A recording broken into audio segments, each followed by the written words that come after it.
Isa sa mga kaibigan ni Catherine Bernardo at Daniel Padilla ang nagsalita na tungkol sa pagkakadawit nito at naging karelasyon din umano ng aktor. Bago tayo magpatuloy sa video ito, huwag niyong kalimutan pindutin ang subscribe button. Sama niyo na rin ang notification bell para updated kayo every time na nag-upload tayo ng mga bagong videos. Ayon nga sa report ay kinumpirma umano ng isa sa mga naging babae ni Daniel na si Ariel Garcia na nagkaroon umano sila ng ugnayan ni Daniel Padilla habang karelasyon nito ang long-time girlfriend at kaibigan niyang si Catherine Bernardo. Isa si Ariel sa mga kasamahan nila sa grupong Nguya Squad noon at pareho nilang tropa ni Kat. Ayon pa nga sa balita ay ito umano ang naging dahilan kung bakit nagkawatak-watak ang pagsasamahan o grupo ng Nguya Squad. Ito ay kinabibilangan ni Marco Gumabaw, Ria Ataide, Khalil Ramos, Gabby Garcia, Patrick Suge, Ariel Garcia, Dominic Roque, Joe Vargas, Bianca Yanga, Catherine Bernardo at Daniel Padilla. Ayon pa nga sa isang source, may post pa umano patungkol dito at gumamit lamang ng mga codenames para sa mga personalidad na sangkot sa naturang issue. Anya. So bilang trending din naman siya, isa ito sa chismis about sa mga pinagagawa ni Disco. Kasagsagan to bago pa maikasal si Mermaid at time na di na nagsasama-sama ang It Squad.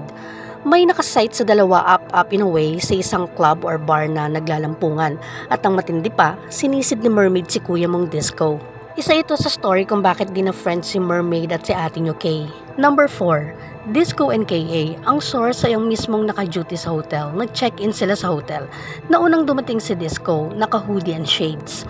Di mo aakalain na naglalaro silang dalawa. Nakaakyat na ng room para makipaglaban si Disco.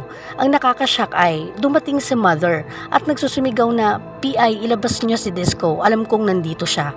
Dahil bawal naman sabihin kung saang room naka-check-in dahil protocol din naman talaga ng hotel yon. Walang nagawa si Mudra at umalis na lamang. Nangyari ito way back pa bago ikasal si KA sa kanyang now husband, 99.9% germ-free. Samantala, agad naman itong dininay ng kampo ng couple na sina Ariel at Patrick kung saan nag-post ang asawa nitong si Patrick Suge sa kanyang Twitter account. Ayon pa sa naturang post, "We don't know where all of this coming from, but I can assure you guys, my wife has nothing to do with this."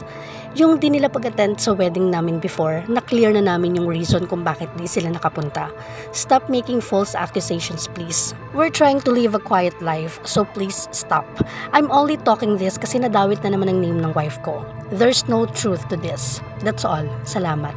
Pag di nagsalita, guilty daw. Pag nagsalita naman, ang ingay ko daw. Ano ba talaga? Bahala kayo dyan.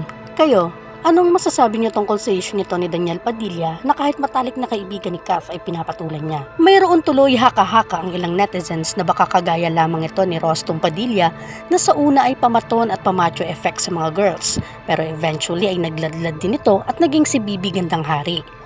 Hindi nga kaya sinusubukan lamang ni Daniel Padilla na pagtakpan ng tunay nitong pagkatao sa pamamagitan ng kabi-kabilang pambababae nito at panloloko kay Catherine Bernardo? Maaari kayong mag-iwan ng inyong komento at opinion sa ating comment section.